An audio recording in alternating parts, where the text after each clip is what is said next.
in our description of the unfolding evolution, with the next step on which we are concentrated, at each step of the unfolding, there are two great difficulties that evolution has to struggle with. The first difficulty is in the emergence of that which is the new power. It's bound inside and is struggling to emerge. What was earlier matter had always energy in it, physical energy, what physics calculates, measures, quantifies, modifies and converts. But life force is not just physical energy, it is much more than that. It is not rigid and bound to rules, it has a free drive and an impulse to burst out, to create, to experiment. An extraordinary intelligence which is far beyond anything you see in bound energy. And so, as long as the energy is bound in matter, it seems as if matter is energy. That's what physics tells you today. E equals mc square. Energy is matter, matter is energy, but it's not quite true. When energy begins to free itself out of matter and comes into its own, it is not E equals mc square, it is more than mc square. It turns upon matter and begins to shape matter to suit itself. And so let's take the example of a seed. A seed which has been latent for a few thousand years, frozen under the Antarctic, and this has been done recently. And the seed is now planted into the soil. To all initial measurement, the seed is just a chunk of matter, dead. You put it in soil, put water, and after a while you find a sprout emerging. The seed is actually pushed out of itself, out of its own material limitation to reveal what was concealed in the seed. And then as it grows, it puts out roots through which it absorbs more matter and begins to change it into its terms. Until eventually the tree that grows out is made of the soil, is rearranged rock, which has now become tree and eventually even the flower. What power could make that happen? And it was not the material energy of EMC square, it was life force which got free of its binding in matter. So the first problem in any evolutionary emergence is the struggle to come out from your initial grade into which you were bound. Life emerging out of dead matter, and equally mind emerging out of life. If you look at the way mind comes up in the animal behavior, it's fascinating to watch. In the worm, you do not see obviously the working of mind. You see a kind of a very crude, almost instinctive intelligence. It's pushing, pulling, trying out, doesn't taste good, does this taste good, and it keeps trying until something works out for what it needs. But if you take it a step further, let's take a mouse. That has an extraordinary level of intelligence. You can teach it to run through a maze. And then you find something even more strange. And I will take the example of a cockroach. Within the cockroach is also an intelligence. You can teach it to run through a maze, although it has barely, they say, 400 neurons. And that should not give it that kind of capability. 400 neurons cannot hold that kind of intelligence. But still, let's see what happens next. So in this weird experiment, forgive the crudeness of the experiment itself, I didn't do it. They teach a cockroach to navigate a maze and then chop off its head. No neurons left anymore, no brain left anymore, okay? But the blood of the cockroach is now joined to another cockroach to share the blood. And the first cockroach, which knows to run the maze, is connected by blood to a second cockroach which doesn't know to run the maze. And now when the blood is shared, the second cockroach is able to navigate the maze. No neurons. Quite astounding. And if you think about it purely in terms of the biology that is taught to us, you cannot explain it. Because it's the brain, remember, the brains which you have, which decide No, it's not the brain. The intelligence, the consciousness of mind is actually embedded in the life force. And if you can share in the life force, you're actually sharing an element of the learning of intelligence. But that's mind bound inside life, not dependent on the neurons. Take it up a couple of steps further into the rat and then all the way into the human, you find the intelligence has emerged so much that it has had to create its own organ. It couldn't operate with 400 neurons, it had to create a brain. And the complexity of the brain is an expression of the emerging intelligence. And once it has come into that and owned itself in this new organ, it is now dependent on the organ to a great extent, but not entirely. So there are interesting experiments. You're watching the brain wave, for example, and when a person goes to sleep, the brain wave shifts to, well, the sleep level brain wave. You go into trance, it shifts to the rhythm of the trance brain wave. And then there are individuals who have trained their mind through meditation to be able to stay in that deeper poise of consciousness, which is associated with trance, but with a waking condition, with eyes open and fully functional in conversation. And so when these people are measured with the EEG, we discover the EEG shows you to be in the trance state. You should be unconscious, but the person is talking. Because the brain is not your center of operation of intelligence or consciousness. You've already shifted to a layer beyond the body. And EEG only measures brain, not your consciousness and the true intelligence, freed of consciousness, freed of body. So the same problem which life had emerging out of matter, mind has emerging from life. The life instinct binds you, limits you, and mind has to struggle to come out. The same problem will be reflected in the emergence out of mind into super mind. I'm going to give one more example from the animal case. I had this experiment with a dog. The dog was in the house where I was visiting. The dog was a very nice, sweet fellow, but like a dog, he would come and beg for food. Make his eyes large, droopy, tongue dripping, and look at you. And it makes you feel so guilty that you have to give him something. And they do that intentionally, you should know that. And they know they get a hook on you. And so I take this food and I'm about to give it, and he's about to leap to catch it, and I move it to the side. And instantly his eyes follow, fixated on the food. And I move the food left, right, and he's following. And it was a strange game. I was moving it left and right, and he couldn't stop himself from fixating on the food. And then I went on. I said, how many? I counted. 1, 2, 3, 4, 7, 8, 9, 10, 11, 12. And suddenly the dog stops. My hand moves and he stops looking at the food. He looks me straight in the eyes. Why are you doing this? What did I do to you? What's this weird behavior? I move the food. He's not interested in the food anymore. That point of transition is so important. What happened there? His initial behavior was life instinct driven, defined by the instinct. And at some point, after 12 steps, something broke out. Awareness, intelligence, standing up for itself.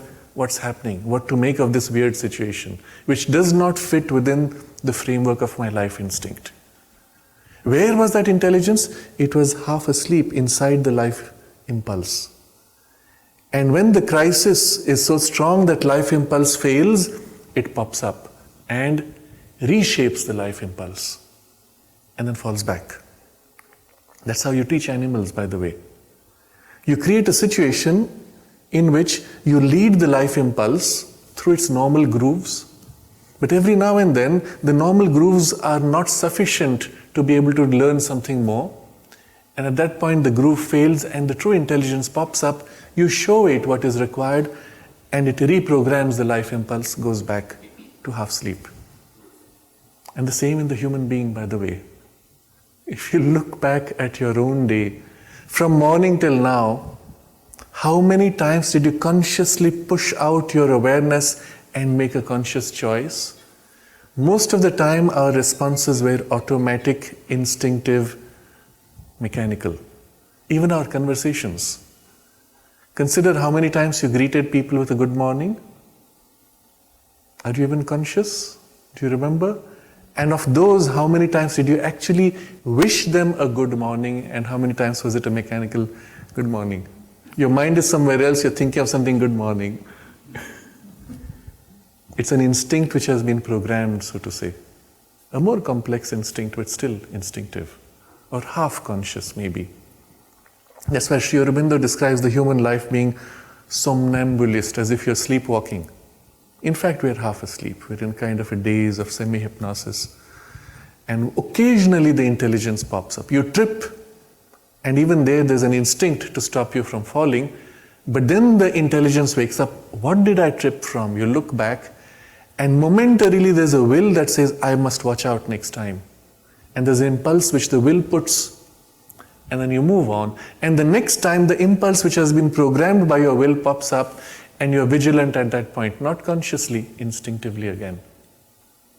So notice what's happening. There's a struggle of emergence of the higher gradation of consciousness from the lower, but then it turns upon the lower and starts shaping it to suit its need, its priorities, its values. And this second movement is now the most important for us. When plant energy, life energy, emerging out of matter, turns upon matter and reshapes matter to become living tissue, which is, actually this is rock. Did you know that? If you were told that here's earth, now you're going to take birth in it as a living being, you look at the rock and you say, my body is going to be the rock? And you're told, yes, but you can change the rock. Would you accept? Imagine being bound inside a rock, unable to move. So what's the first impulse of life energy? To break out of those, as if you're shackled down, break out of it and exercise its power to move. But you can't make rock move. So it has to change rock substance to make it movable. And then develop instruments for the movement. That's what you see in the plant. How does it move? It cannot. But it builds layer by layer new cells. And thus, as the tree emerges, the branches are able to sway in the wind. And in the more developed plants, even they can curl. You touch the touch-me-not plant, and it shrinks, holds back. The Venus flytrap catches the fly. It's able to move, but within limited constraints. But if it wants to go out, I've lived all my life, look at some of these very old trees, and some of the very few in the world perhaps surviving in America, 2,000 years old, redwood trees. They've seen everything that happened in the last 2,000 years. And if they remember and hold that awareness, what wisdom they carry. But in that wisdom they say, but I have only experienced what's around me here. What's happening beyond the hill? I'd like to go and see. The only way they can do it is to grow taller, to peak beyond the hill. But if they want to walk, the only way is throw a seed. Or invite a bird to eat the seed and then drop across the hill so that you can grow there, or part of you will grow there. It can't move faster. In the animal now, that ability to separate from the original matter has grown so much that it can actually move around. And you can see even stages within that possibility of movement. The material is transformed to reflect the power of the liberated consciousness. Otherwise, the liberated consciousness cannot express its own. If you as a human being had to step onto the moon with a thick, heavy space suit, which is so stiff, you move like that, you can't bend to scratch your nose, not very expressive of your power of humanity. If your fingers do not have 5, it's difficult to express yourself. If you took birth inside a crow's body, well, with a beak like that, you can't do too much. You need more fingers and you need opposing hands to be able to express the power of the mind in matter, isn't it? And so the emergent consciousness first struggles to come into its own, but having awoken, it is not fully awake or able to exercise its power until it changes the material in which it is now operating, through which it is expressing itself. So the whole journey of evolution in the life phase is so complex. This whole rich variety of trees and plants is what you see is an attempt to emerge and exercise the full freedom of life energy. And then it grows more where the consciousness, the mind and awareness in the life is emergent out of life. And you see the full range of animals, and as if there is a stratification, gradations of consciousness, but within each strata, facets, aspects of powers of mind or life, which are developed and expressed or even specialized. That's what gives to the animals their distinctiveness. So if you see the deer, this graceful leap, and if you see the leap of the tiger, what's the difference? Grace, power. Both are leaping, but the consciousness expressed is something totally different. They have elements which are common, but what they represent, what makes the tiger tiger, is that aspect of the power. What makes the deer deer is the grace.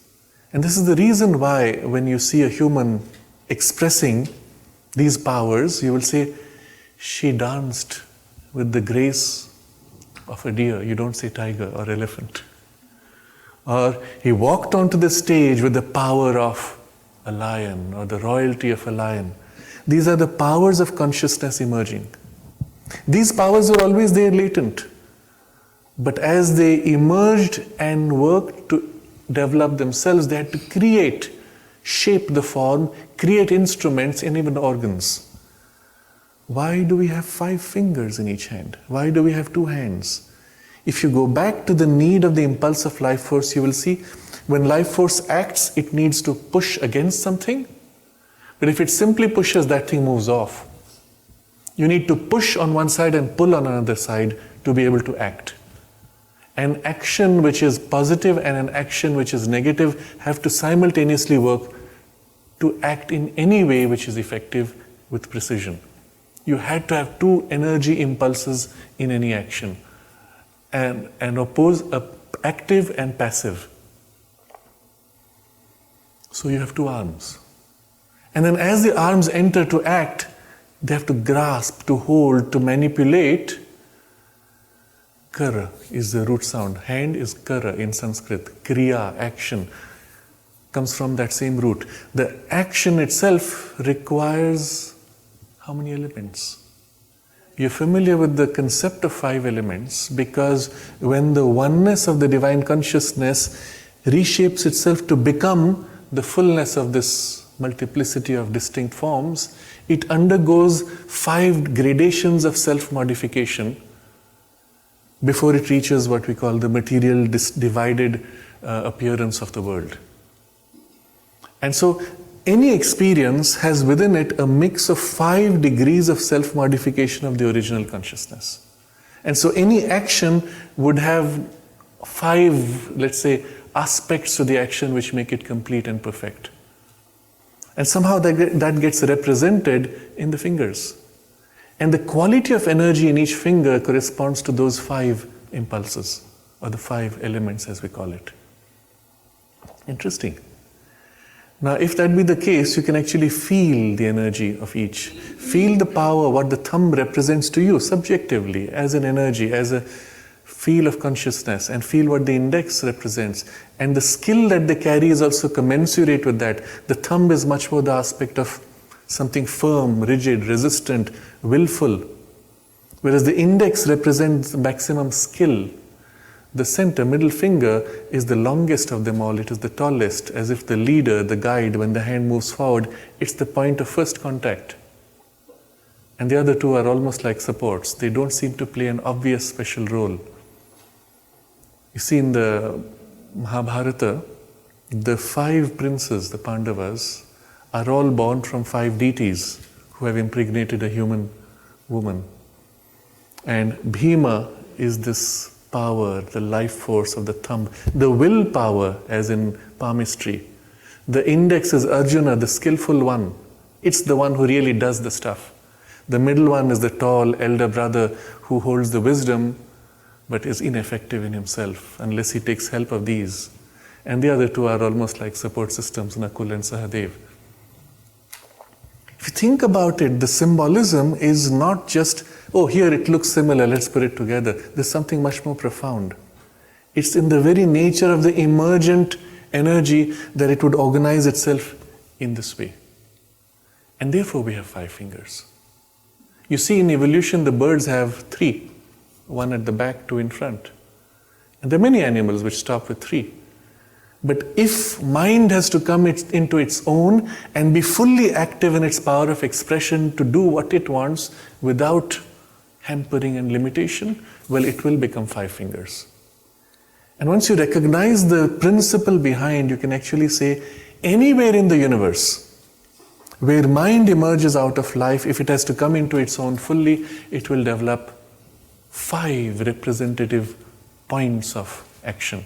5 fingers, or whatever variant it will be for that species.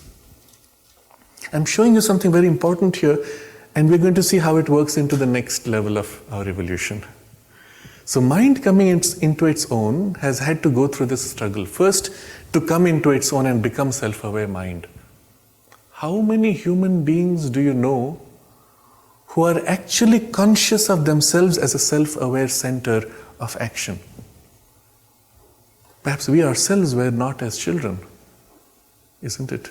There was a point in your own journey of life where you came into your own and said, I am my own leader.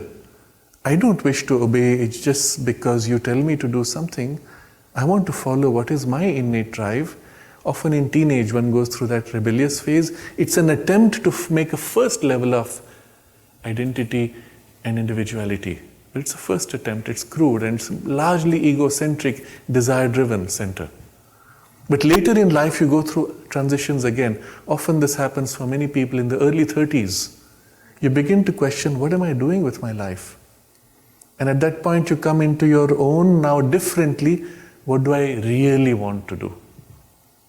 And you've pretty much satisfied the desire impulses by then, and now you find a deeper sense of purpose and priority, or even identity.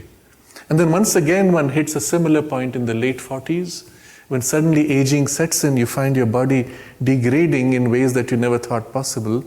And again you question, I don't have enough time or energy to do everything I want. What's really important? You go through another phase of change. And then once again, if you manage to reach around 80, there's a transition that takes place. At which point, you know it doesn't matter. And that's when you have the true wisdom which begins to come. And the mother says, that's when you really know how to live life. Because you're not bothered by those little things which earlier were preoccupying you.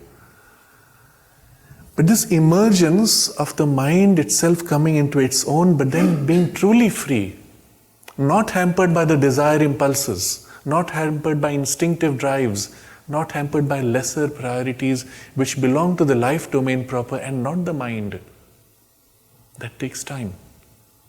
And when you say somebody, this child is mature beyond his age, what do you mean? The mind has come out much more into itself. But with it comes the reversal of the mind upon life energy and reshaping of it, even reversing upon the body and reshaping of it. And you see what form it takes in your early teenage. The young man finds himself attracted to that pretty woman, and then he compares himself. She looks at those men, not at me. They're stronger than me. I need to start bodybuilding. Every parent, when you see your son suddenly bodybuilding when he was not interested in it, suddenly putting on his clothes properly when earlier he would neglect and it will be crumpled, suddenly using perfumes. Okay, there's a girl there which is attracting him.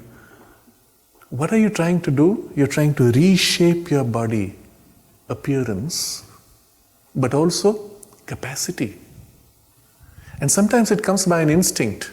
You feel your body urge to become stronger. And many people just simply start weights or exercises because they feel the need for it. But others do it for a secondary reason. Oh, I need to impress. I need to be better than the other. Some competitive impulse, but still. But the power of the mind is, it studies now what makes the body capable of this. Creates a program and a structured program and then puts the body through it. It's literally now like life turned upon a rock to reshape it. mind turning upon the body, except the body is no more rock. So you can reshape it much faster, much more easily. And within a year or two, you can change completely your body's appearance. And sometimes within months. If you've been exercising with weights, within a couple of months, you'll see a huge difference. You'll feel different, isn't it? This program, this capacity to organize the knowledge of how to make the body is now so common that we put ourselves into specialized programs. You go for the yoga class, pilates class, your bodybuilding, and these are defined, created programming structures based on what? Mind's observation and study of the body. Take it a step further. What are those amino acids which help the muscles grow stronger?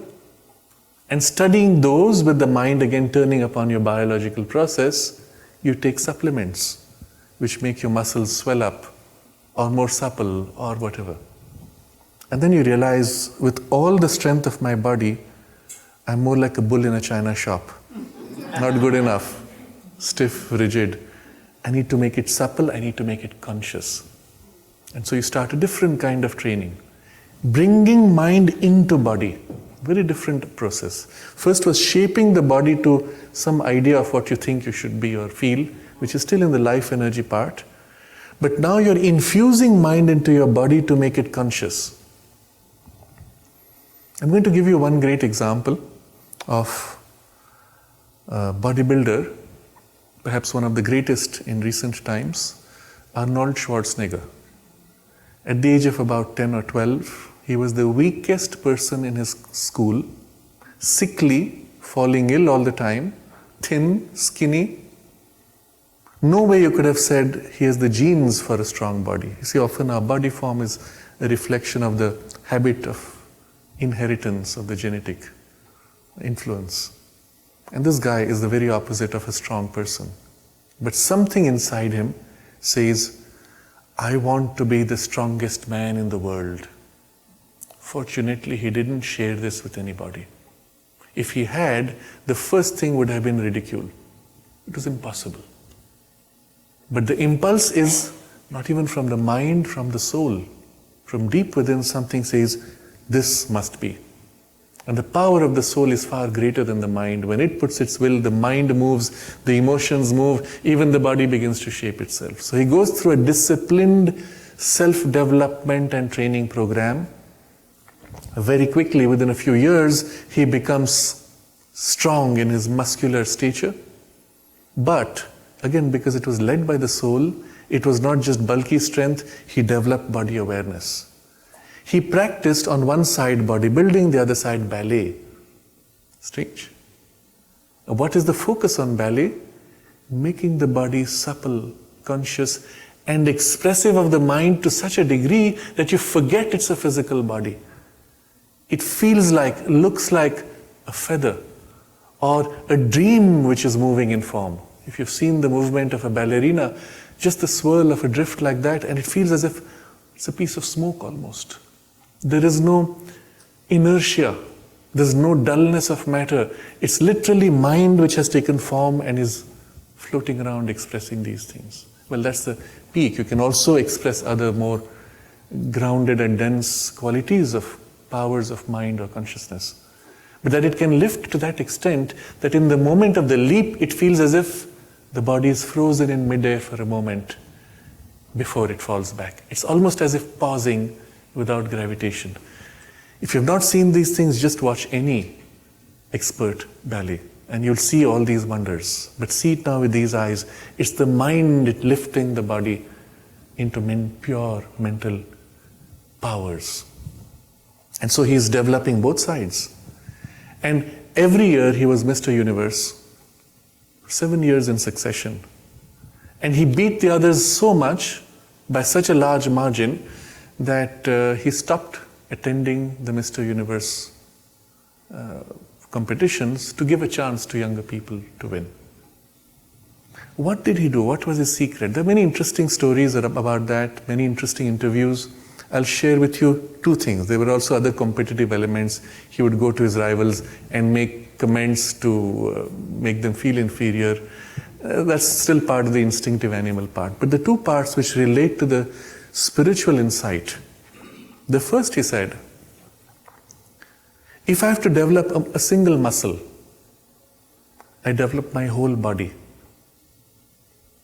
I don't just focus on a single muscle in pieces.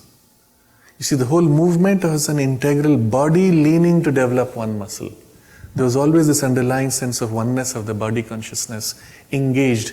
And therefore what he developed was not pieces joined, but a unified body consciousness with multiple facets of its expression. Every muscle was a facet of the whole body. Now this principle, being a spiritual principle, applies everywhere, in any activity. Not only body development, it applies in your business, in your work, in your activities. A oneness which has facets is what it should be always. The second interesting observation he makes, he said in the competition he had to show poses. So there will be this pose where he will show a particular cluster of muscles, then he'll transition to show the other. And he said, for me, it was not one pose followed by another. It was one full movement, like a ballerina. The pose and the whole body movement through to the next pose was a single movement. Interesting. Again, not pieces, but the whole expression, the whole life has to be an expression of the ballet. And that's what he presented as the secret of his being so extraordinary. I'm showing you here how far the mind can lift the body consciousness and what it does to the body and then to the mind itself as a result. Where the body is unable to keep up, the mind can disengage from the body and float off. But if it can lift the body with it, what it can do is so much greater. This is of course what you see in many people, where the body is too dull, the mind simply steps out. And you have these professors with brilliant minds, but crude, undeveloped bodies. Shrunken, weak, falling sick often, precisely because they can't contain the mind. The body is not sufficiently developed. And this has great value in the spiritual life. If your body is incapable of holding the infinite, you cannot manifest spirit in the world. Your body must be strong, at least in the objectives of the integral yoga. If the goal was to get out, it doesn't matter.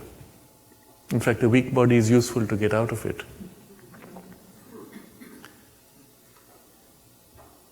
And so, in the professor, where the mind is developed and the body weak, you see this constant struggle and conflict.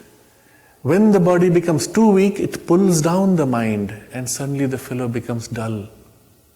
And then he struggles to separate his mind further to get free of the body. Again, the brilliance of the mind wakes up, and the body is again weakened from the withdrawal of energy from it.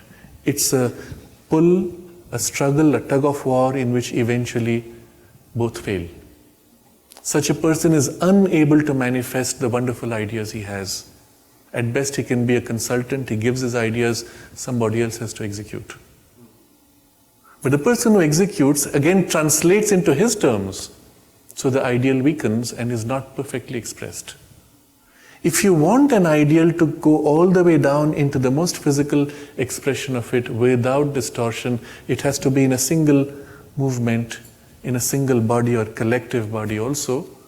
But where the mind and body are fully integrated, the body raised and plastified completely in terms of the mind, that it can perfectly transmit without limitation or distortion. 5 fingers fully developed. Not 3, not 2, not 1. Okay? When you play the piano, let me do this example. When you play the piano, or learn any musical instrument for that matter, or even sing, notice what happens. The first attempts are crude. Your fingers are not so conscious, not so developed. But as you work upon them, what are you doing? With your mind, you fully identify with the finger, make them move slowly, consciously, embedding mind awareness into the finger. And then after a point, when the fingers have got used to it, the mind withdraws and the finger does it, except once in a while it trips and the mind again plugs in, makes a correction, withdraws, and then the fingers move. At that point, I can read the musical notes and my fingers go directly as an expression of the mind. What has happened, there's been an integration of the finger with my mind to a degree that the finger now expresses the mind's will spontaneously without distortion. If you do not have that, you cannot translate what you read into the perfect music. But this is still not the creator of music. This is the repeater, the follower. You read something and you play it perfectly. My computer can do that, by the way, better than I can. The greatness of the human is when you exceed this. You're able to catch a stream of an inspiration and play something which has never been played before. Bring into expression an experience which has never before been manifested.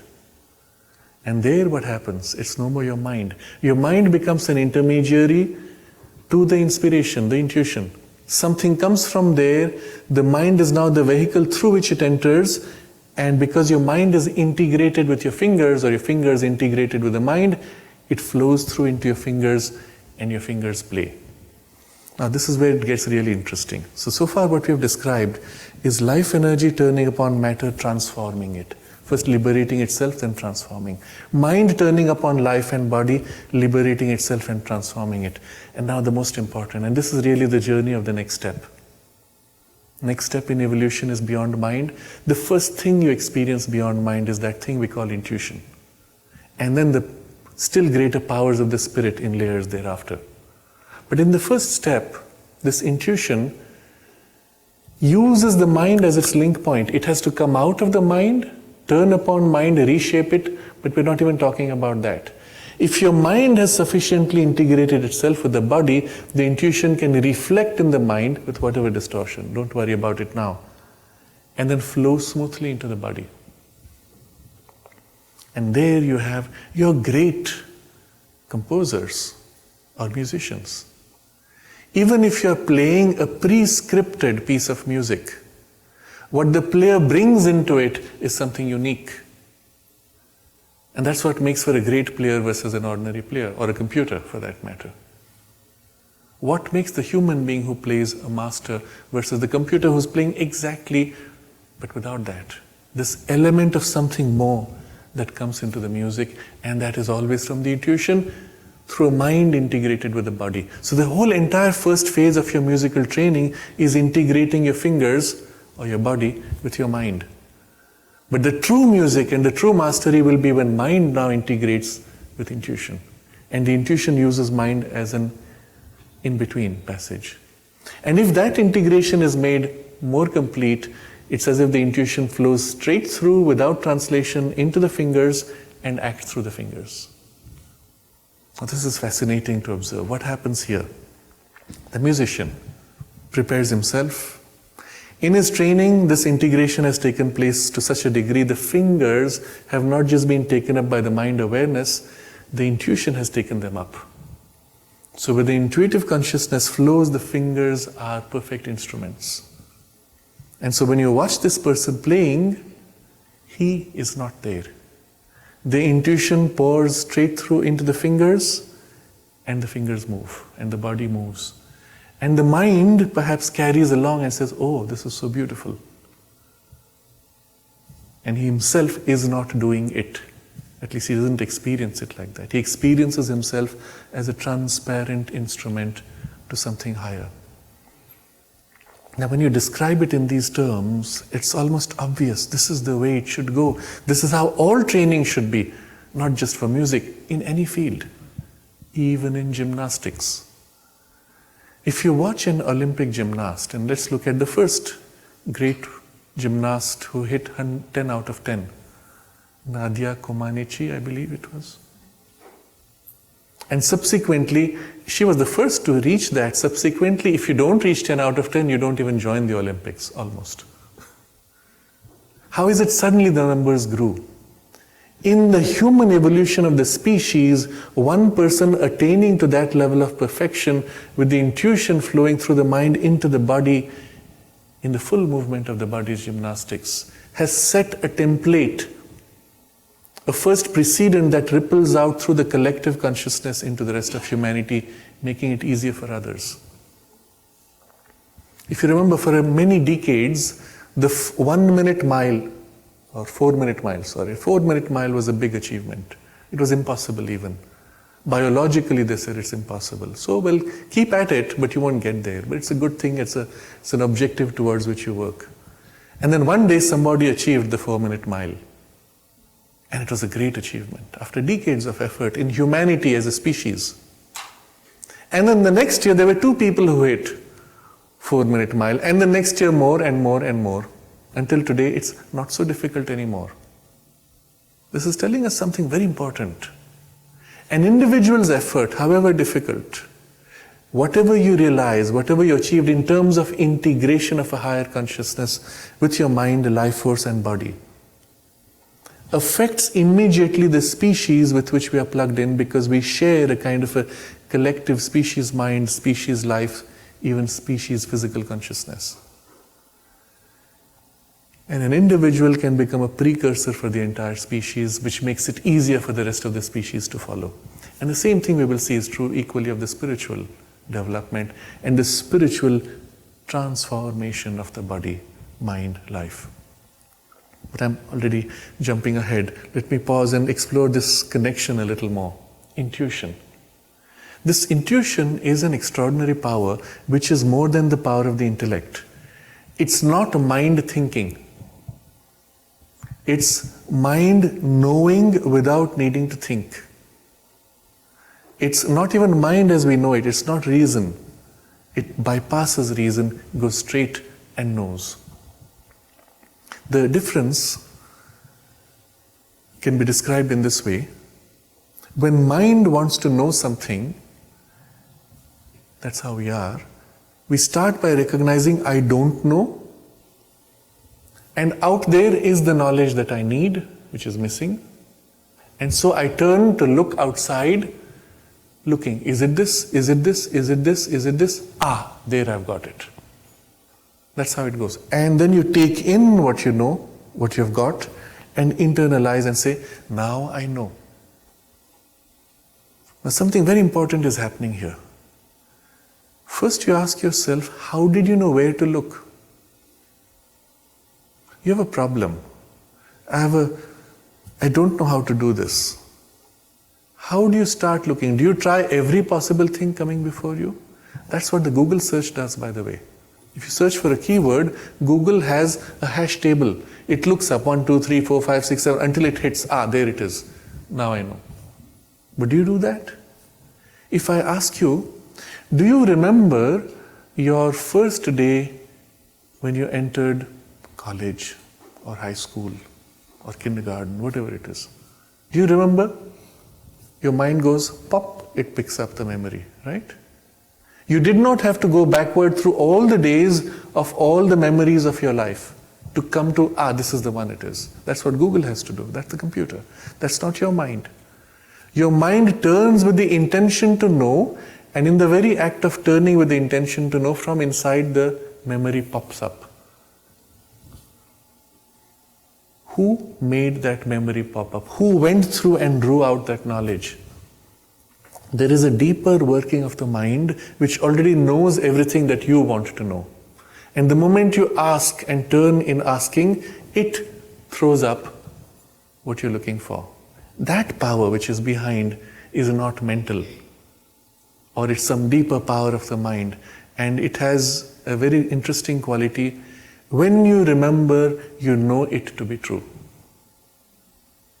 If you imagined what it's like to go, you know that's not it. You know in the very identity of the knowing that it's true. And this is the character of intuition. You are what you know. You know it to be true because you are it. So there is an operation of a deeper intuitive knowledge, and more than just intuition, which is already there behind the scenes. On the surface is this thinking mind which is looking out, reaching out. So first thing it does, I don't know, where should I look? And the intuition reflects in your mind, this is the area which is likely to be. And then when you're looking for, is it this, does it work, this works. What in you recognizes that this is it? And again, if you think about it deeply, something in you already knew what it is, that's how you could recognize it. If you didn't, you wouldn't know, right? What in you knew? The intuitive layer behind. So when you got the right thing, you know, because the intuition now kicks in and says, this is it. And so you know in the very act of knowing. You have your own evidence. You are your own evidence. You see how this works? This is very important to recognize. Any operation of the mind has behind it a secret operation of the intuition and even of the supermind behind that. Otherwise, mind couldn't function. So this intuition right now is hidden, secret, inside mind, working through the processes of mind. Popping, nudging, showing, indicating, recognizing. So what's happening? Just as life energy came out of matter, mind came out of life instinct, this intuition now has to emerge. And notice what will happen when the intuition first emerges. You have a problem, you're about to start looking for it, and the intuition suddenly pops out and says, this is it. And you say, I have a flash of an idea, and you already got it, before starting to look. Okay? All that changed was, earlier the intuition would say, look there, now you have found it. Instead, now the intuition says, this is it. A more direct action. But it was always their secret guiding the mind process. What's required for you to be able to develop this intuition, direct action of intuition? Well, make your mind quiet. Instead of starting to look and in this agitation, waiting for intuition to nudge your agitation in the right direction, you become very quiet. And then remember what we did earlier to find out, to remember the memory. You turn in. What's the solution? And just as the memory of your first day in school pops up, the memory of the solution of what you need to know pops up. Interesting. But you have to be very quiet in the mind. You should not have biases and prejudices on expectations or strong desires, which when something pops up, it comes from very deep inside. By the time it reaches your awareness, it gets warped by your desires and agitations. So the first training is really learning to make your mind still and removing the biases which are built in, and then turning in to look as if to remember what is the solution, and allowing the intuition to come through fully, not jumping the moment the first sign of the intuition comes. Have you seen children sometimes in a quiz? The question is asked and the fellow says, yes, I know. And then, wait 1 minute. What happened? The intuition started popping up. He caught the impulse and said, I know. He was busy with his agitation rather than receiving the intuition. And in the process, the intuition got covered up. And now he's saying, where is it? Where is it? I just lost it. So you wait and stay quiet until the intuition fully emerges and let it reveal itself fully. And then you say, yes, this is what it is. So first training for the intuition is to be able to make yourself quiet in mind, free of biases, of emotions equally. So your mind must have got sufficiently free from the emotional drives to be able to do this easily, but then mind should be free of its own instincts. And then wait and hold that poise of receptivity until the full intuition unveils. Now you see what has changed. In the normal rational thinking of mind, you were looking for an answer outside you. Now you become quiet and turn to feel or recognize the answer which is within you. And from within it draws out. The transition between the two can be made quite easily if you follow a very simple exercise. And this is one of those very powerful secrets of the training for intuition. Every time you read something, every time you learn something which is new, which resonates with you deeply, and you say, this is true, don't just stop with that external action of reading, learning or knowing. Pause. Turn within to that part that says, this is so true, this is so interesting, and become conscious of the part in you which already knew it. Interesting. Every time you recognize something as important, there was a part within you which already knew, that's why you felt it important. So pause, become quiet and become conscious of that part where you knew it and dwell on it. And you might just discover that where you already knew it, there's more waiting to be revealed. So I read this headline, I read this article, and here was an interesting insight, or this one sentence. And as I paused to turn in, so much more came out than what I had just read. If you do this as a regular practice, very quickly the transition from seeking outside to discovering inside begins to be made, because the two get integrated and there's a smooth transition. The intuition now begins to act, not only revealing knowledge in the mind, but to the extent your mind has mentalized your life force instincts, mentalized even your body instincts and movements, the intuition can flow through this stilled mind directly into the body. Now this is something very interesting. I'll share with you a couple of examples of this. Let's go back to the gymnast who's now about to do a most difficult performance for which she has trained for a few years. But every time, even in the training, there's always the possibility of miss. And right here at the performance in the Olympics, there are 1,000 people screaming, shouting, blowing the horn or trumpet, all the possible distractions, and she becomes very quiet. You will see first complete stillness in the body. If the intuition has to hit the body consciousness just as it has to fill your mind, well, you must have utter stillness in the body. But a body made conscious, plastic, of the ballerina. Okay? And so she's there, utterly still, and in that moment of complete stillness, you can feel the full movement of what she's going to perform emerging, and before the body moves, it is as if the movement has been completed. If this has not been done, you can be sure there'll be a flaw and a failure. When this happens, even before she moves, you know it's done. And all the rest is the intuition leading the body. If in the middle of it suddenly she says, I'm doing it so well, this is so cool, and the mind kicks in, it breaks the flow, and poof, there's a flaw. How many times has it happened to you? You're doing something and you've just got it, it's moving so well, and you say, look, and poof, you lose it. The agitation which covers up. So you recognize we're still in a very delicate balance in our evolution, from the intuition to mind, from even through the mind to these other parts. And the balance has to be maintained until it becomes eventually the norm. When it becomes a norm, this same gymnast could be told, something she's never done before.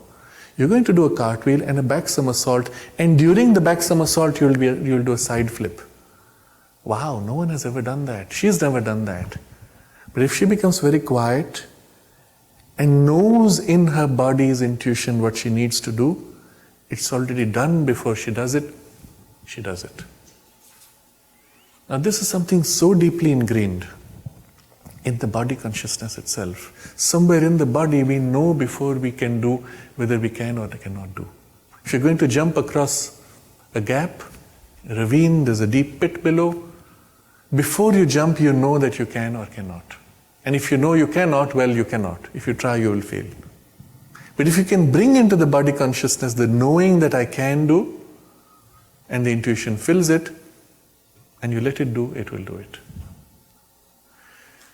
So the intuitive consciousness is not only for the mind, it can go all the way down to the most physical part. So I give an example of one of the great disciples of Sri Aurobindo, who was perhaps the only one who had already attained to self-realization before he met Sri Aurobindo physically. He had been reading Sri Aurobindo's writings in the Arya for many years before, and it was Kapali Shastriyar. And in his life in the ashram, he was given the assignment of the section where the paints used to be mixed. And now those were the good old days when you couldn't buy every possible color online. You got only the 3 basic colors, and you had to mix them in precise proportions to get the shade that you needed. And the mixing had to be really done thoroughly. But if the proportions were slightly off, then the new color, although it looks like the old, after painting you would see a line, you would see a gap. You had to have it precise. And so you had to weigh it. In his consciousness, in his body, the intuitivization had gone to such a degree, not just in his mind, but all the way to his body, that if he needed to pick, let's say, just as an example, 2.5 ounces of paint, his ladle would enter the paint, pick it up, and it would be exactly 2.5. If you told him 2.6, ladle would go, it would be 2.6. perfect action with intuitive precision. And it was there in so many other activities of his life. Like if you had to prepare, let's say, food for 20 people or 21 people, the food is made and it is served, and by the time you have completed 21 people, exactly the quantity of food is used up. Not one bit excess, not one bit less. That kind of precision of alignment in material circumstances is spontaneous and effortless. The character of the intuitive working is you're not thinking, struggling, calculating, working. It flows, streaming through, and is spontaneously, effortlessly done. Your state is like walking in balance, in alignment with the intuition. Until eventually the integration is so complete, you don't even make an effort. It happens. This is what you will see in some of the great skilled musicians. You put before them something very complex they've never played, they put themselves in the state of stillness and then they play and it goes smoothly. Or you can tell them, and some of the greatest musicians or composers, you can say, can you sing me a song or play a piece of music that expresses this quality? Now you've never done that. You take the music, you put yourself into the mood of that quality, and the music flows through expressing it. This is how the great musicians created music. Particularly in Indian music, every musician is a composer. Every performance is unique, never repeated. It is a streaming intuition that flows, fills, acts. And the effort of the musician is to align himself to become a transparent instrument for the flow of intuition. And the whole training is built around that. In an orchestral setting, the conductor is the one who holds the stream of intuition. And if the conductor is unable to carry the musicians with him, that stream falters. It gets mixed up, some misalignments are felt.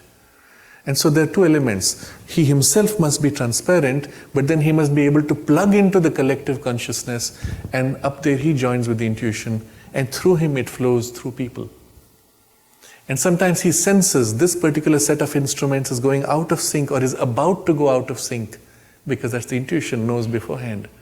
He is already concentrating on them and makes a gesture a little faster, as if. But what's he doing? They may or may not see him. He's plugging into their energy and pulling their energy to keep up, holding the overall harmony of the group. And that's the power of the true conductor. You see him do very little. He's just standing there, swinging his arms and occasionally waving around. The music is already before everyone, so what's the big deal? But this is the big deal. And the whole training of a true conductor is of this level. And if we can recognize this, we will change the way we teach music or any other activity. What if we could go back all the way to kindergarten and train everything we learn with a conscious effort to intuitivize? Wouldn't that be so wonderful? Of course we'll train the power of the intellect, but as an intermediary link point to the intuition. But from the beginning, if you could do this, this is going to be the education of the future.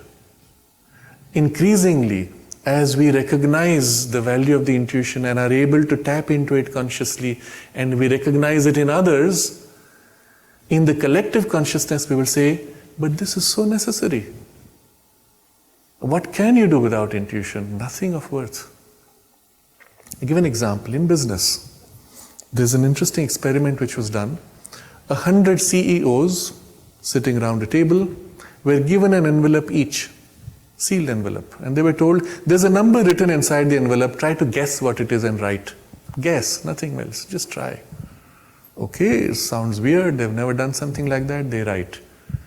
And then you open the envelopes and you find an interesting correlation. Those whose guess came close to the actual number, close enough, had shown profits in the previous year. Those who were far off from the actual number had shown losses in the previous year. What did you just measure? The intuitive power of each CEO. It is the intuitive power which made them successful in their work. They may not consciously realize it. But when they become conscious of it, they can actually activate the intuition and even amplify its working consciously. So now you see where we are in humanity, in evolution. The power of the intellect has been exaggerated, and you've been told, think harder, plan harder, and all the training given for the mind's power. But after all that is done, what makes you successful is not that, but the intuition inside. And when somebody does it, has it, you say, oh, that guy, he's a genius. And how do you understand genius? His brain works faster. So you want to cut up Einstein's brain and see, are there more neurons? What was special? No, it was not the brain. It was not the intellect. It was the access to the intuition. And those people who are successful, in whom the intuition has already begun to kick in strongly enough, can recognize. And they know when they're aligned and when they're not. And when they feel they're not aligned, they will not take a decision. So, the board is waiting, now your call, you take a decision, you'll be responsible for the outcome, and the whole burden of the survival of the company perhaps in a single decision, and the fellow feels misaligned. And either he's able to align himself and make a decision, or he says, okay, I need to think about it for a day. And then if you follow him, he's not thinking about it. He's unthinking, stopping his thought processes, distracting himself from the thought itself, doing other things, waiting for the intuition to kick in. And when it kicks in, he knows it. Ah, yes, I know. And he goes, gives a decision. He doesn't think anymore.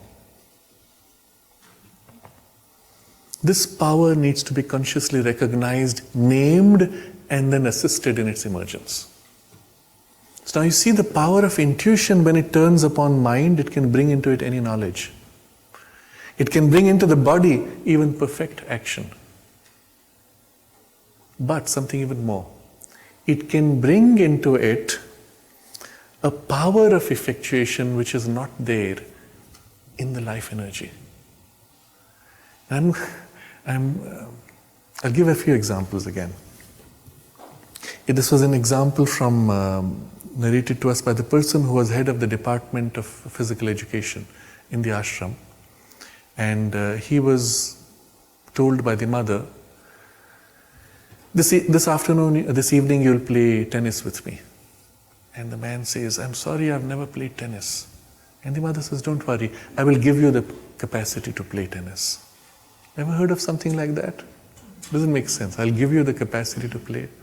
Okay, but it's mother saying it. He says, okay. He goes to his office, pulls out a book on tennis, starts reading the rules. Sees pictures. This is called forehand stroke. This is called backhand stroke. Yes, okay, great. He picks up tennis racket. He's never held it before in his life. He goes to play. And as the ball comes, he swings and hits perfectly. Forehand, backhand. And the game is so good, at the end of it, people say, you're playing like a pro. You must have played for many years. And he says, no, that's the first time I lifted my racket. What happened? The power of the intuition. Remember, just as you can open to receive it, someone who has it can also pour it into you. Okay? But if you can then receive, if you're receptive enough, that which is given to you all the way into the body has an effectivity and a precision even, and a power which you might not have had before. Not just the precision. If earlier I could only strike so hard, with the power of the intuition, with the knowledge power aspect, we could strike much harder, a strength which was more than my muscles have. Because it's acting through the life energies. And then sometimes it feels as if you actually did nothing and the thing was done harder. I'll share with you a very personal experience. Normally one doesn't speak of such things, but I was in somebody's house and I was in the shower. And it's a guest room which nobody had used for a long time. The shower had a knob. So you turned the shower, the water went down, but I couldn't take a bath under it. So you had to pull out a knob and then it would go through the shower. And that was stuck, it was rusted. And I had already soaped up, I was struggling, my hands were slipping because they were soapy. I did everything, 10 minutes, 15 minutes. My hands were raw. I felt if I did more, I would actually cut myself. And then I said, no, this is not the way to do it. You see the dog, 12 times he had to do before he... So the deeper insight kicks in. This is not the way to do it. And what do I have to do? I have to call for help. So I hold the knob. I close my eyes, I concentrate. and I tune in to the mother as the divine consciousness. And I tune in, and the point where I lose sense of separateness, it just turned click, and that's it. It was done. I felt no pressure on my finger. I was pulling, and click, that's it. So fascinating, there was no effort needed, physically even. And that's the way the intuition can act with force without feeling force. Just as it can act with intelligence without you needing to think. It can act with precision of the body's action without your having made any effort of aligning. The transparent action of intuition is so smooth, so perfect, flawless and effortless. This is the way the divine works in nature. When a plant grows, the leaf grows, the bud emerges, the flower blooms, at no point do you see struggle, effort, push. It's a spontaneous self-unfolding. But that intuition is hidden behind, within mind, within life. But in the plant, which does not have the mind struggling, it can lead the life force easily. So the experiences like that all of us may have had in some way or other. We don't recognize what is the real character of the action or the help that works. And in all kinds of circumstances, all of you would have had your own stories of these types. This power is struggling to emerge out of our mind in the current human constitution, preparing for emergence of the next step in evolution, which we discussed yesterday. And its first emergence is in this thing called intuition. Increasingly, you will find, and nature also helps in that, nature throws at you circumstances where your logic will fail you. In business, it's the form it takes, that you have to take decisions with information given to you which is fundamentally unreliable. You cannot trust the news. Most of it is biased, fake, or with paid news. Even reports which come to you are warped by the very environment of the lobbying influences. You do not have reliable information. But with unreliable information, you have to take a decision which also has less time to take. In the good old days, you could send a letter and wait 5 days before the guy got it, and 5 days before he wrote back. You had 10 days to think about what to say. Then it's the phone call, an email. But now it's an instantaneous decision you have to take without the luxury of waiting. But what is at stake is far more precarious than ever before. You could lose everything in a single wrong decision. And so nature compels you to reach a point where you cannot use reason. You have to access some other faculty which is infallible. You have to draw upon intuition. How people do that, each one has his own way when they do it instinctively. I don't know what to do. I kind of wait until something strikes me and I go. Or I justify to myself and convince myself this is it, but the source was intuitive. But if you can change the whole game, consciously now tap into the intuition, call on it. And remember, when you try to remember what it was your first day in school, what did you do? You just turned to know. That already knew what you wanted to know and put forward what you needed. You don't even need to call and ask. It already knows what you need. But you have to turn and ask and wait to receive. Otherwise, you don't get it.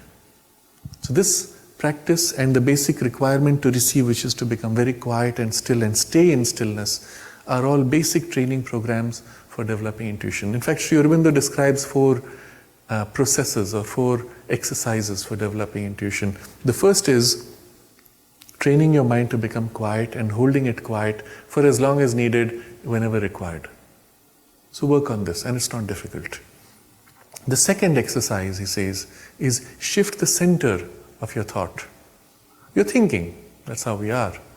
But where are you thinking? Where is your thought process located? Let's do a simple exercise for checking this. I'll ask you to touch the elbow and the shoulder and tell me which feels closer to you. To you. Very simply. Yes? Shoulder? Okay. Between shoulder and temple, which feels closer to you? And if you need, you can close your eyes and feel. Temple? Okay. Between temple and forehead, which is closer to you? Okay. Tap around the forehead, which is the closest to you? Center of the forehead. Anybody got something different? Interesting. The closest part of your body to you is the center of your forehead, meaning you are located here, right? Interesting. That's the center of your thought, center of self-awareness, of mind. Now look at the contrary example. If you had to make a gesture to express the sense of I, you want to say I.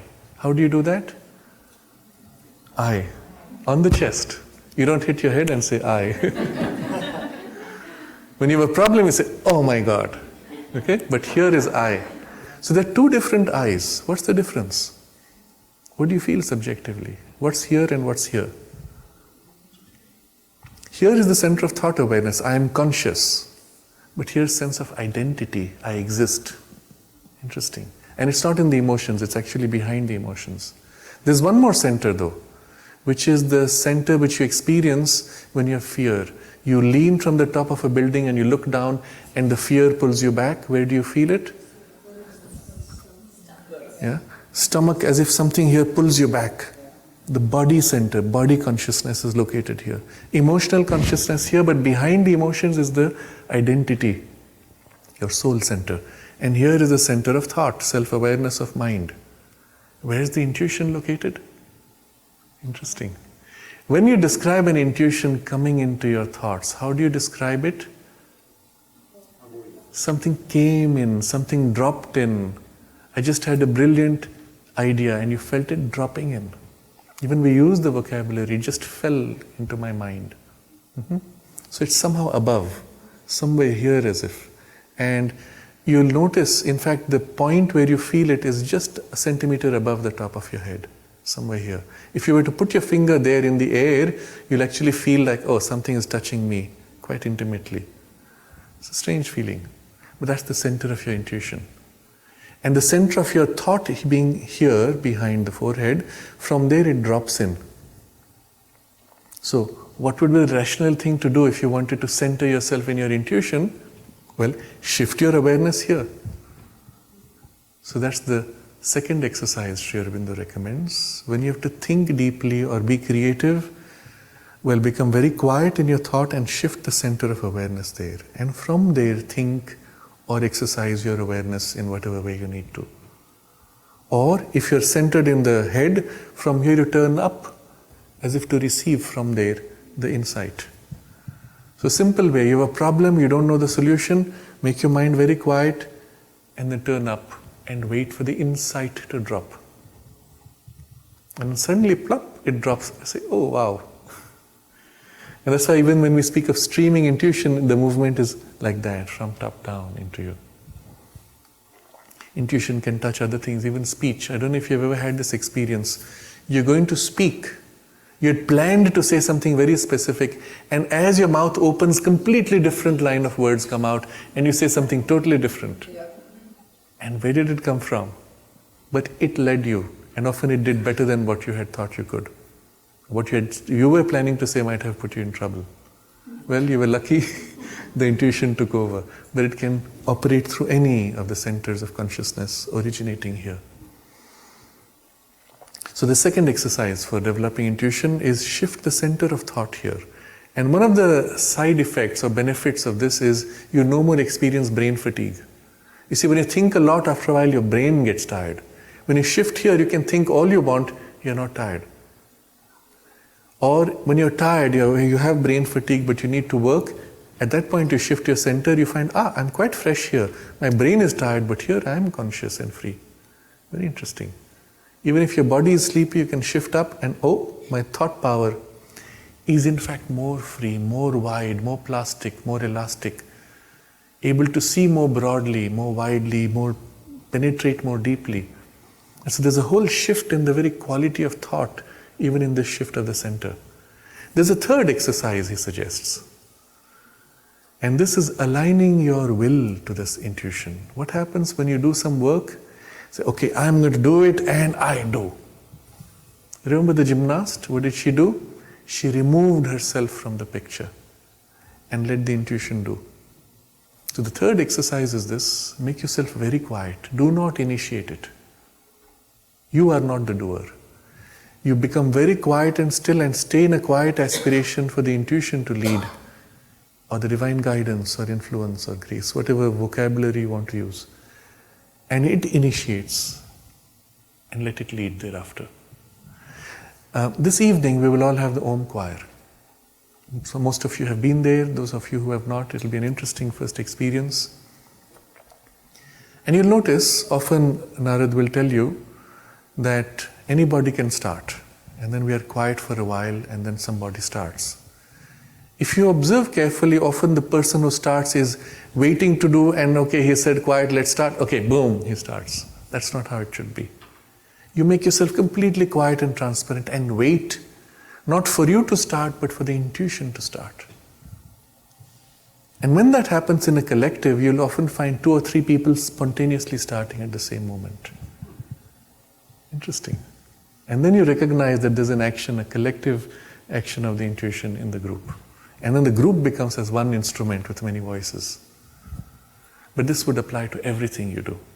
Where you have the luxury, pause, become quiet, put yourself in the stillness required, and then let the intuition initiate. And often it will take you to far greater precision and perfection. And even if you're writing something, you will write things which you will say, wow, did I write that? Is this my vocabulary? Words will flow that you will know the meaning of as you write or speak, but which you didn't know or were not part of your common vocabulary. And this is all available to us just here. You don't have to go far. It's waiting. All you need to do is put yourself in the right state. All of this should be part of our normal education. Well, let's start now, wherever we are. We don't have to take birth again to start afresh. And hopefully, if enough of us start putting into practice and live by these values, we will be able to transmit them to our children and grandchildren. And in society, very soon there might be a change where these values would be included in the education itself or in any decision making.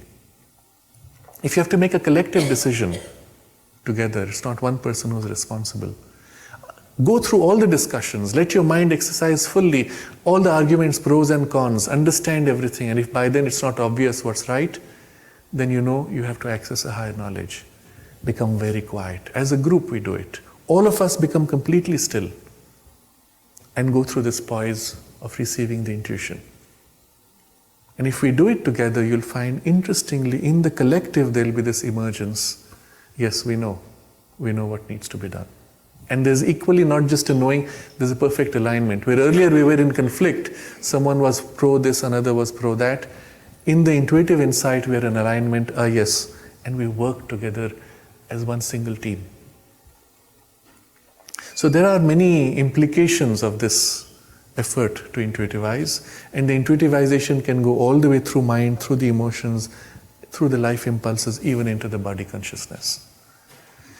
One last implication of this will be when the intuitive consciousness touches the body, it can even heal or accelerate healing.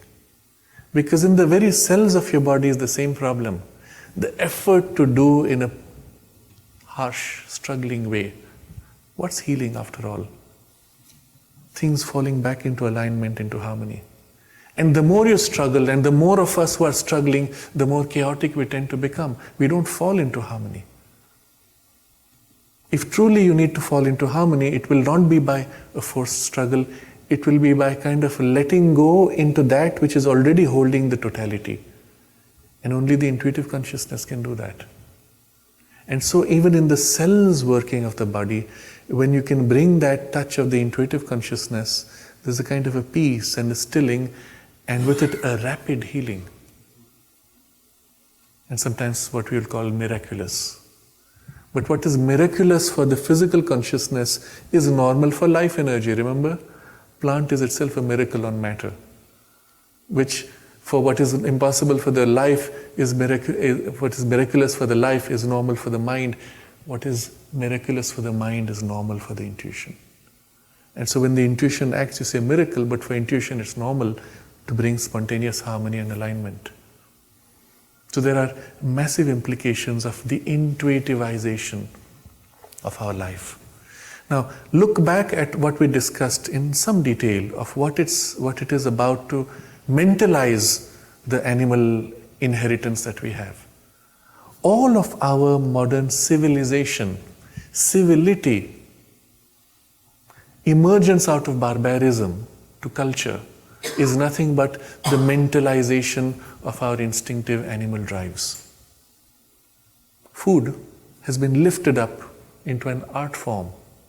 If you are a connoisseur of good food, you are concerned about the flavor, the taste, the form, the color, the way it is presented, all of which have no value for the dog. You plop him a chunk of ice cream, he goes chop, chop, chop, chop.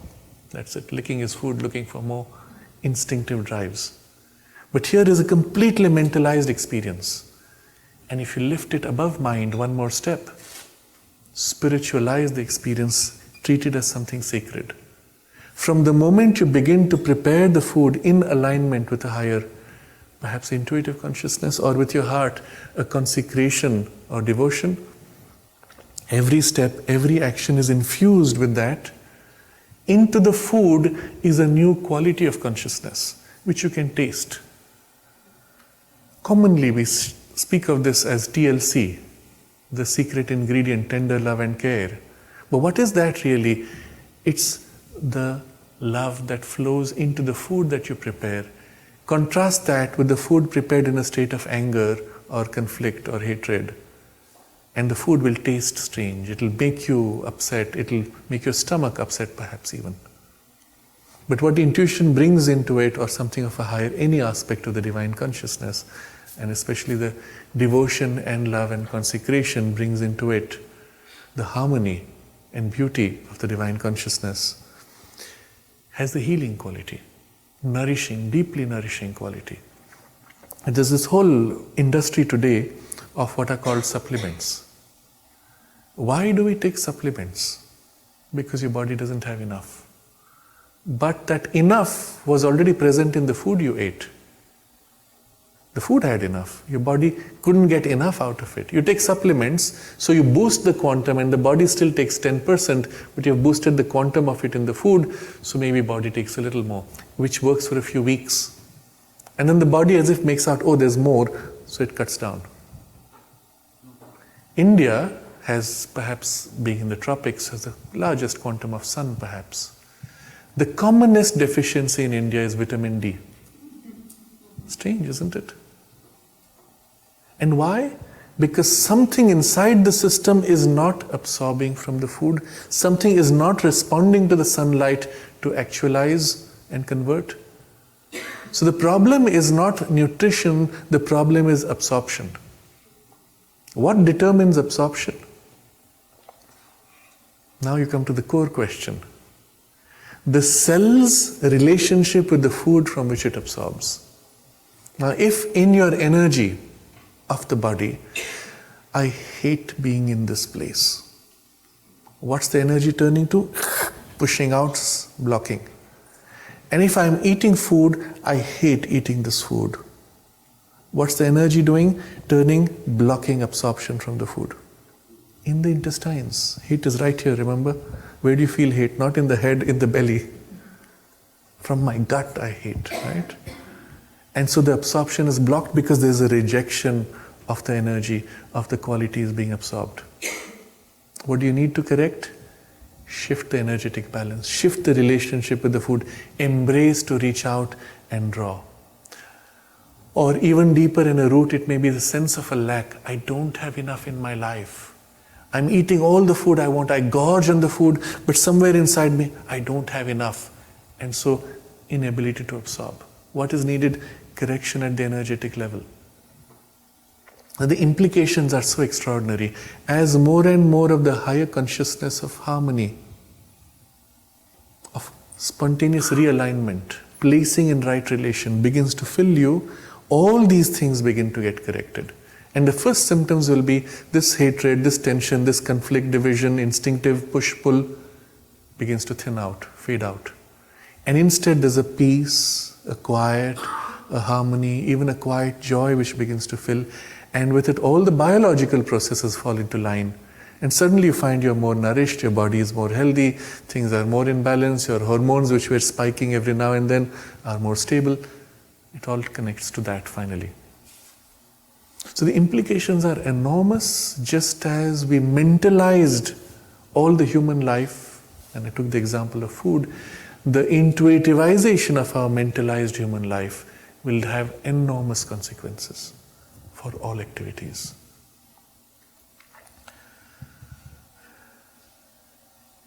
There's a further step beyond that, because it doesn't end there. The intuition itself is the first of a range which we will call truth. You see, the character of intuition was it knew precisely, but it also knew what it doesn't know, so it cannot be fooled. I know this, and someone says, what about that? I don't know yet. But then the intuition can kick in and say, here. But then again there's a boundary beyond which I don't know. So the intuition is described in the Veda as a flash of lightning, or a ray, a single ray that comes. It lights up like a spotlight, a piece, but not the whole. But it knows that this is all it knows, beyond it doesn't know. And sometimes when the intuition now begins to become more frequent, you have a flash and a flash and a flash, a series of flashes which gives you the arc of knowledge, the sequence. Or the flash begins to broaden more in a single vision. And so the consciousness ascends and widens beyond and opens eventually to the full sun and not the ray.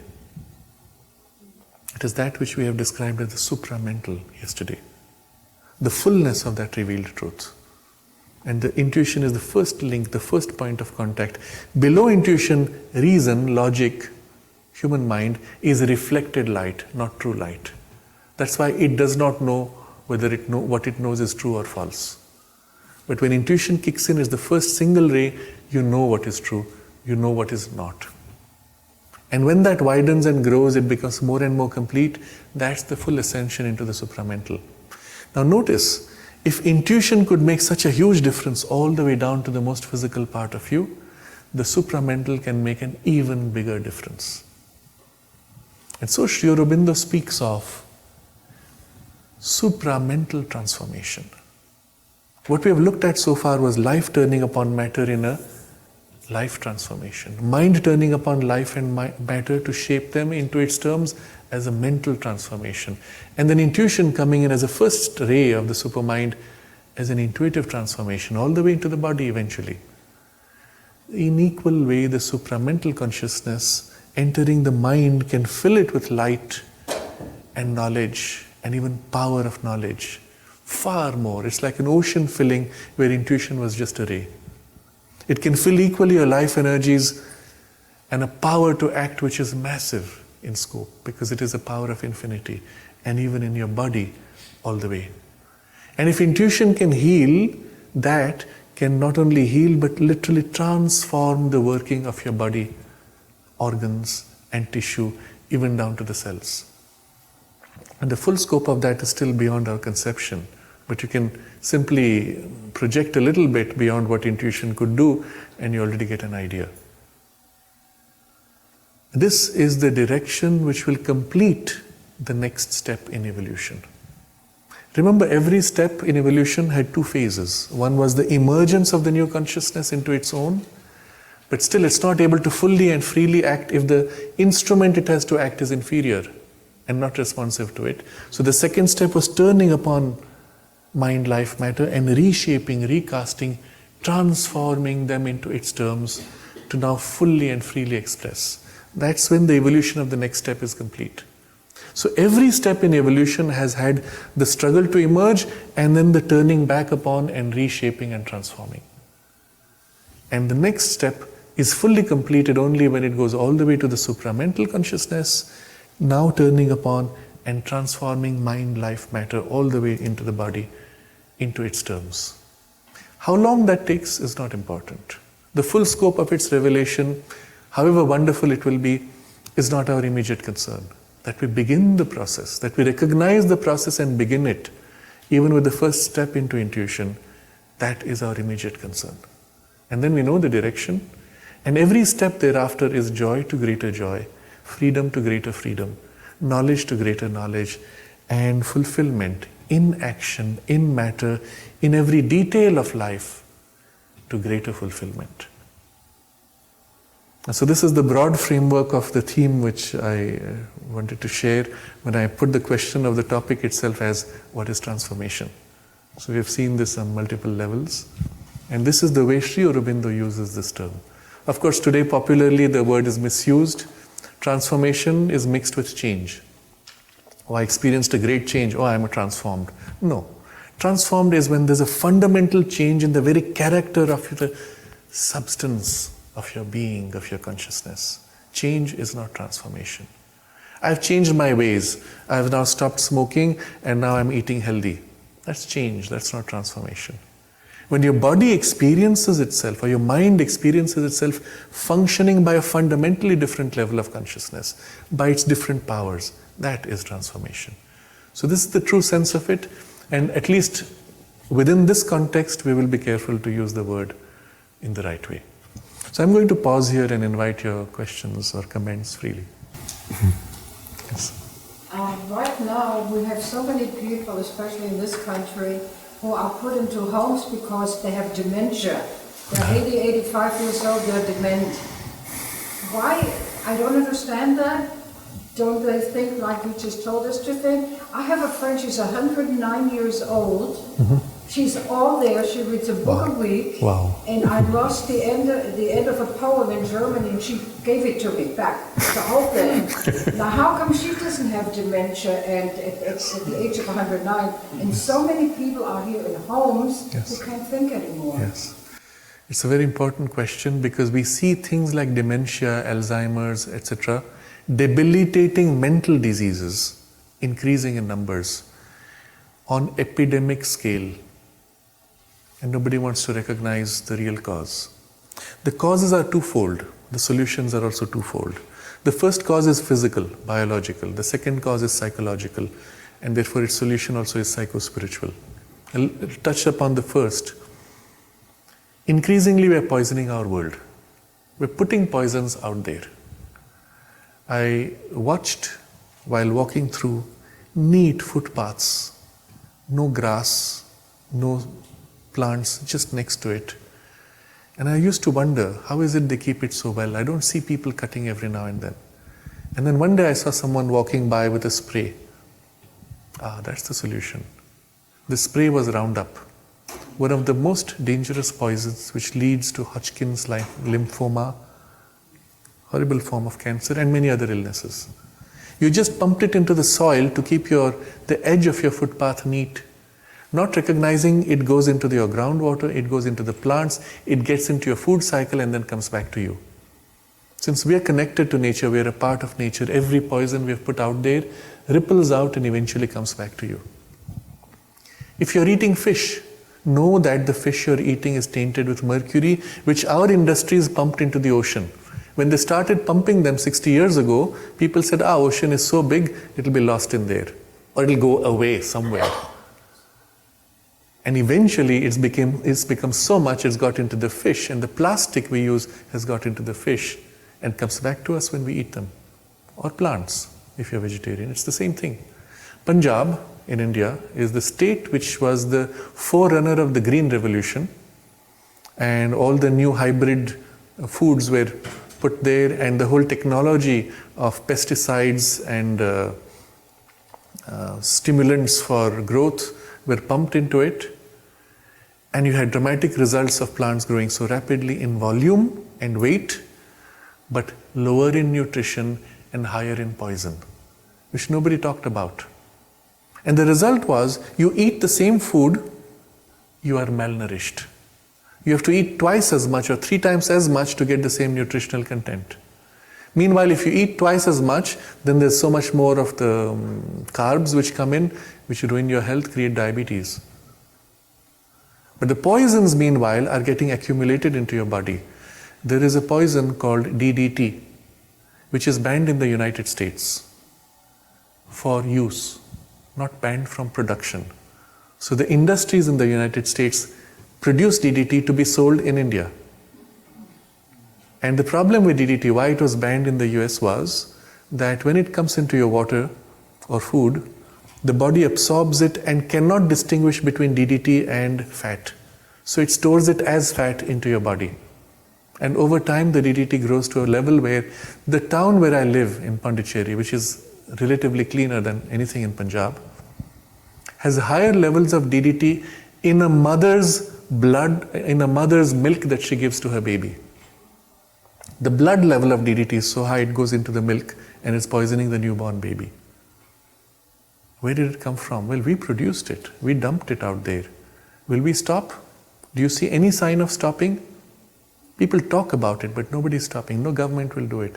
It goes into a different question of why that is so, and one has to recognize there's a deliberate intent even behind that, a mischievous, harmful intent. So, what can we do? First, start purifying your food sources. Alzheimer's and many of the mentally debilitating diseases have been linked to heavy metals in the food and other neurotoxins, including mercury. So that's the first physical level trigger. But there's a psychological cause also. And that's where we will focus upon, because that's directly within our realm of priority in this discussion. If in the emergence of the mind from its instinctive passage of emotional, sentimental, instinctive thought response, the emergence of the pure self-aware mind has not taken place, and you're stuck still in instinctive thought, what happens? You begin to circle in grooves. And as long as you're looking at something outside yourself, you have formed grooves outside, engaging with externally. But suddenly now, with age, I'm unable to go outside so much. What happens now? The grooves narrow down, I have no more external support, and the grooves become internalized. And my mind starts, what's the word? Stagnating? And I'm tempted to say rotting. When you stagnate long enough, it begins to rot as if. It loses sense of purpose, focus, interest, and just begins to go into a mechanical groove. And you have not yet emerged into yourself to say, I don't like this pattern of thinking and I'll change it. You're still stuck in the more instinctive mind process.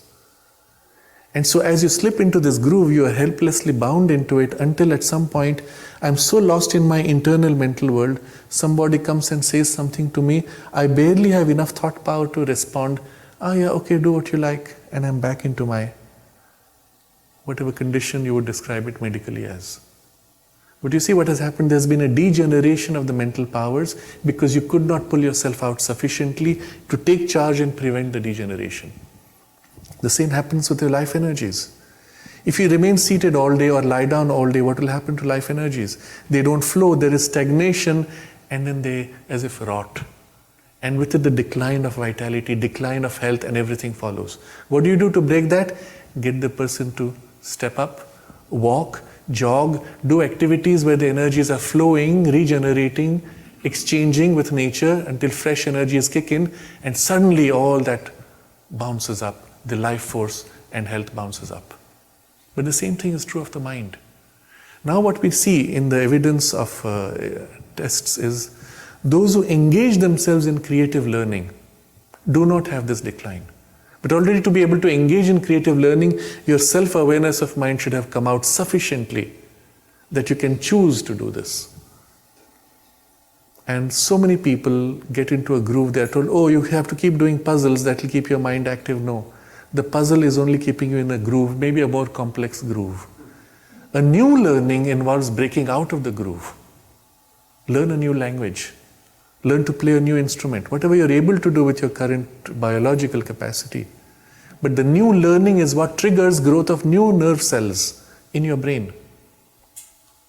That's what prevents this decline. So just as you have to exercise your body and have the life energies flowing, the same way you have to exercise your mind and engage in new creative growth, or you decline. And especially with the biology declining, the support for the mind also drops. And if the mind does not separate and take charge of itself, then it sinks with the biology's decline. So as far as we are concerned here, the bigger issue is what we can do psychologically. And then I will touch upon the spiritual. If into that you can bring the power of the intuitive and higher gradations of consciousness, invoke that, let that fill your mind and bring light and force into it. Your mind can stay very clear, healthy, and even creative, because that is your source of creativity. And it doesn't matter what the biological age is. In fact, one of the effects of this effort will be to lift the biology, and the aging process itself will become as if slower. Your overall sense of youth will become higher. So I'll give an example for this. It's dramatic, but it shows you what's possible. There is a very famous scholar in India, Satavlekar, his name. And at the age of 93, he visited the mother, and he had a chance to ask her for something. And he said, "Mother, please bless. I'm beginning the translation of the Mahabharata, which is like the Iliad, one of those huge, I don't know, how many thousand lines is it? 120,000 lines in Sanskrit. He's beginning his translation of the Mahabharata at the age of 93, and he says, "Mother, please bless that I will complete this translation before I leave my body." And she blesses. Now the point here is the call to the spiritual help. You don't have to have the physical contact with your mother. You invoke. But then you cling to it, you catch it, you receive, and then direct the action. And so he started his translation. He lived to be 107, completed the translation, and then left his body. Mission accomplished. Now I can leave. Where do you have the choice when you have engaged yourself in a consciousness that has got free from biological compulsions? By standing out, turning upon it, and to whatever extent reshaping it. But you have to make that effort. See, I'm at that age when my biology is beginning the decline and it's hitting me in different ways. And I can see if I spend 15 minutes every day in doing some conscious exercise, infusing awareness into the body, within a few days, the quality of the body consciousness and health just rises up. And if I neglect it for a few days, it sustains and then begins to decline. That's a choice we all have to make. But you recognize now what it is truly. It's emergence of your own higher powers of mind, and higher still perhaps, and into emerging into your own, turning upon the lower gradations and lifting them, reshaping them into its terms. That's your key. Not doing mechanically the same activity. That's going to lead to decline. Well, this 109-year-old lady, she loves food. She reads one book a week. She's very religious. Yes. She has a beer with lunch and a glass of wine with dinner every day, and that's her life, and she's totally there. Yes. There's nothing missing. Absolutely. So you see, all the ingredients are present. Except the alcohol. Yeah. Well, the alcohol for her represents the enjoyment of life. It's an enjoyment. So I see it as a good thing. Not the alcohol, but the fact of enjoying. You enjoy with alcohol or anything else. That's not the point. Okay. So let's take a moment of pause to recall, align ourselves with the intuition and the inspiration of what we need to do.